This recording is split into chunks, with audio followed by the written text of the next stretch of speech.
Well, hello everybody. This is me, Stangerbrook, again here in Puerto Vallarta with another one of my early morning video fishing reports. Right now, it's about 7 o'clock. The sun's not quite up yet, but it is kind of nice here in the marina, so I thought I'd do it here.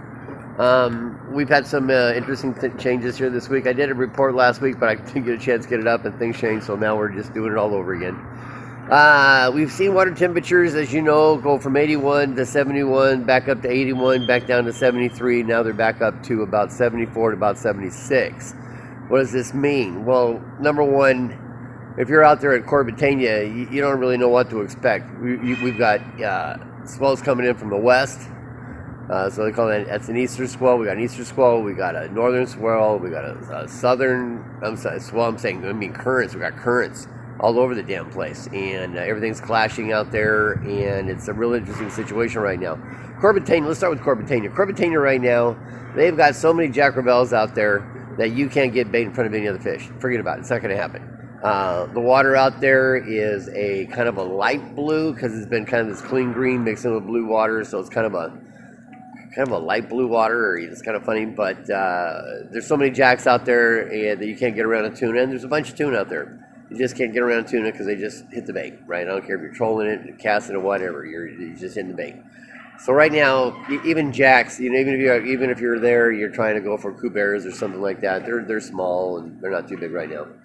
And all in all, right now, which is probably going to be my mistake, Corbatania is pretty much not your best option right now.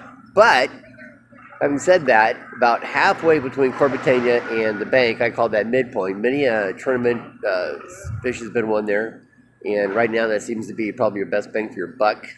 People going out there, you need a 10-hour trip minimum for that. A 12-hour trip will actually get you into some tuna if you're willing to go look for spinners that are sometimes with or sometimes not with, or without, I should say.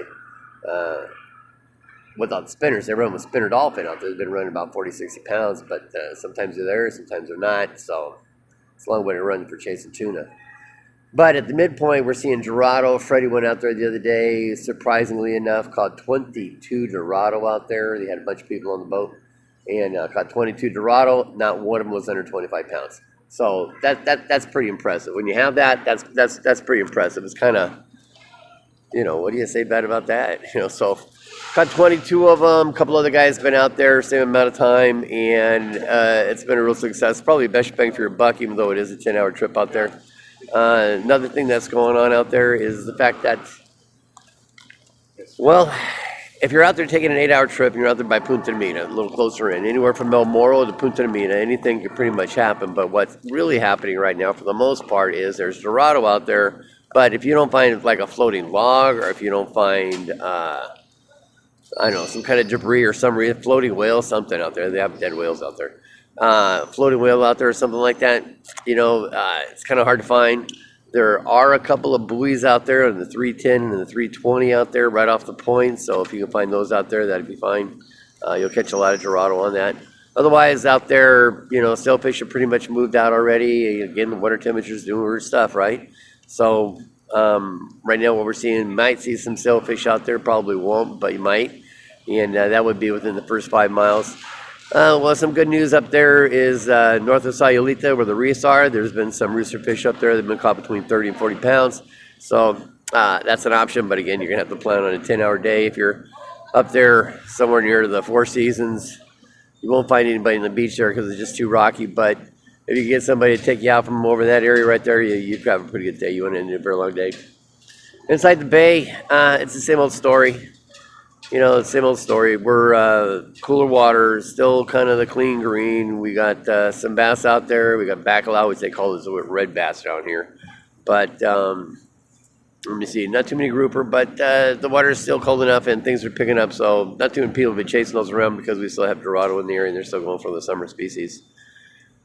A lot of Sierra Mackerels. Sierra Mackerel about as big as I've ever seen them out there. They're just about the same size as Bonito. They normally don't get any more than 10 or 12 pounds. 12 pounds usually max, but right now they're close to 20. They're the same size as Bonito, and they're great tasting, and they're a lot of fun. Unlike tackle, you can have a lot of fun. So, fly fishing, guys, is well worth your time.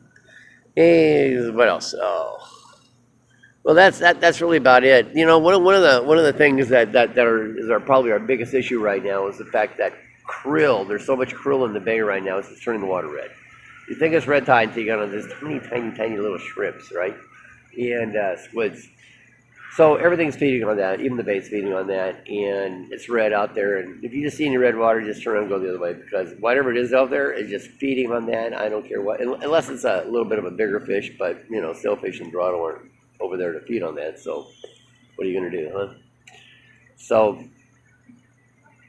I guess that's about where we're at right now. Fishing is in a big transition period right now. We're getting some winter species. We still got some summer species. The bite's still happening about 9 o'clock, but you know, if you're going out there, Bonito and the roosters are hitting earlier, so you want to make sure you hit that earlier. Summer, and make sure where you want to be, somewhere around 7:30 that way. And oh, I don't know, I can talk about a lot of stuff right now, but it hasn't changed a whole lot in the last 2 weeks, so let's just kind of leave it at that. If you have any questions, call me. I don't know when you watch this report, you know, it could be weeks, could be months old, but I've always got my video report up online. I always got a written report up on my webpage. And if that's not good enough, I post all over VallartaBayTimes.com. That's VallartaBayTimes.com, and all over the PV Mirror. That's the PV City paper, I think she calls it now. That's a PDF you have to download. And of course, there's a lot of other great sources of information around here. So just make sure you take advantage of all that. There's a lot of fun stuff going on down here. You can save a lot of money if you do a little research. And in the meantime, you know, just stay safe. We're rolling down here. The weather's perfect. You know, it's not that 90 degrees, 80% humidity kind of stuff. Right now, it's about 75 degrees and about 80% humidity. So, anyway, there you go. So, until next week, this is Stanger Brook of Puerto Vallarta saying don't forget you eat fish. And hasta luego. And we're going to push that little button right there.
Dorado, c'est pour ça.